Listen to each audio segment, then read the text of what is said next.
കേരളത്തെ തകർത്തിരിക്കുകയാണ് ഇടതുപക്ഷം 10 വർഷം. അതിനു മുമ്പ് UDF തകർത്ത് വെച്ചിരിക്കുകയായിരുന്നു, പൂർണ്ണമായിട്ട് തകർത്തു. അത് പൂർണ്ണമായിട്ട് തകർക്കാൻ വേണ്ടി UDF അതിന് പിന്തുണ കൊടുക്കുകയാണ്. ശമ്പളം കൊടുക്കാൻ സാധിക്കില്ല, അത് മോഡി പൈസ കൊടുത്താലേ സാധിക്കുകയുള്ളൂ. ഇവിടുന്ന് പൈസ കൊടുത്താൽ അത് ഉദ്യോഗസ്ഥർ പറയുന്നുണ്ട്, നിങ്ങൾ തന്നാലേ കിട്ടുകയുള്ളൂ എന്ന് പറയുന്നു. ഗോവിന്ദമാഷ് പറയുന്നത് ഇപ്പോൾ ശമ്പളം കിട്ടുന്നുണ്ടല്ലോ, നാളെ അതും കിട്ടുമെന്ന് ഉറപ്പില്ല.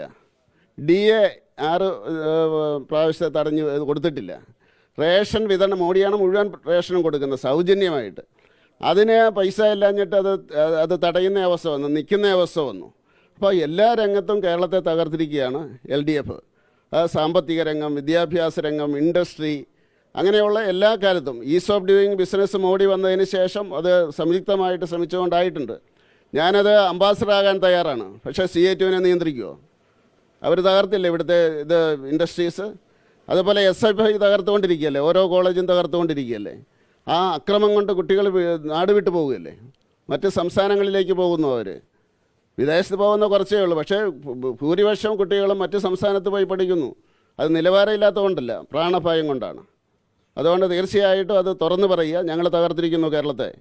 സാമ്പത്തികമായിട്ട് തകർത്തിരിക്കുന്നു, വിദ്യാഭ്യാസമായിട്ട് തകർത്തിരിക്കുന്നു, ഇൻഡസ്ട്രിയലായിട്ട് തകർത്തിരിക്കുന്നു, എല്ലാം തകർത്തിരിക്കുന്നു. എന്തെങ്കിലും അത് ഇൻഫ്രാസ്ട്രക്ചർ അങ്ങനെയുള്ളതെല്ലാം ചെയ്യുന്നത്, വിഴിഞ്ഞത്തിന് കൊടുക്കുന്നത് അത് അനുമതി കൊടുത്തത് മോഡിയല്ലേ. അത് മൂടി വെക്കാൻ വേണ്ടി അതിൻ്റെ 30 വർഷം നടന്നില്ലേ അതിൻ്റെ പുറകെ, കിട്ടിയില്ലല്ലോ, മോഡിയല്ലേ കൊടുത്തത്.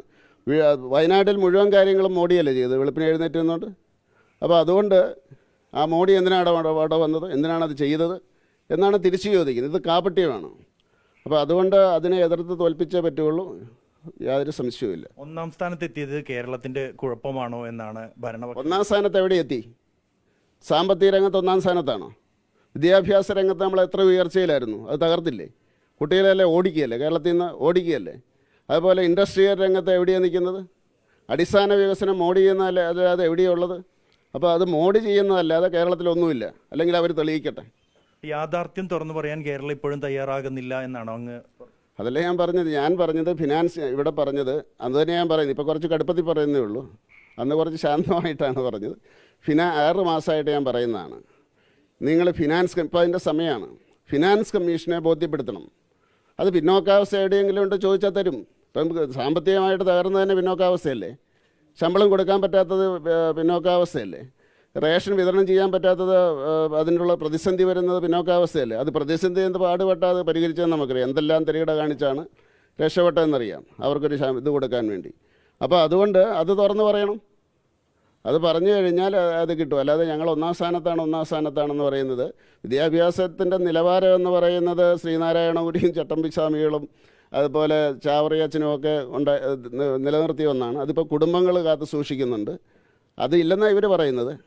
അത് DPI പറഞ്ഞില്ല, ഇവനൊന്നും പേരെഴുതാൻ അറിയത്തില്ലെന്ന്. അന്ന് ഞങ്ങൾ എതിർത്തതിനെ. അതുപോലെ തന്നെ വിദ്യാഭ്യാസ മന്ത്രി അതിനെ ശരിവെച്ചു. അതിന് കുഴപ്പമില്ല, ഇവിടുന്ന് വെളിയിലേക്ക് എല്ലാ കുട്ടികളും പോകുന്നത്. അവർക്ക് നിലവാരമില്ല എന്ന് പറയുന്നതിൽ ഒരു കുഴപ്പമില്ല, കേരളത്തിലെ അപമാനിക്കലല്ല. അവരല്ല ജീവിക്കേണ്ടത്. ഇവർ എല്ലാ കോളേജുകളും തകർക്കുന്നു, യൂണിവേഴ്സിറ്റികൾ തകർക്കുന്നു.